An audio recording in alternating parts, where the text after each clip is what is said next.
دارالحکومت مظفرآباد کے بین الاقوامی معیار کے نرول کرکٹ اسٹیڈیم میں چنار کرکٹ کونسل کے زیر اہتمام سید علی گیلانی کرکٹ ٹورنامنٹ کے نام سے منسوب کرکٹ ٹورنامنٹ کا ڈائریکٹر جنرل محکمہ کھیل و امور نوجوانان ملک شوکت نے فیتہ کاٹ کر افتتاح کر دیا۔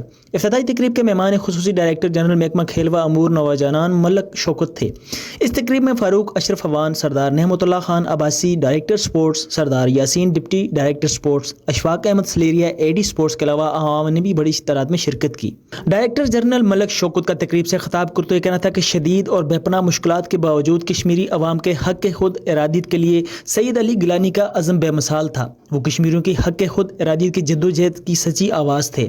ہم انصاف اور آزادی کے لیے سید علی گیلانی کی زندگی بھر کی جدوجہد کو زبردست خراج تحسین اور ان کو خراج عقیدت بھی پیش کرتے ہیں۔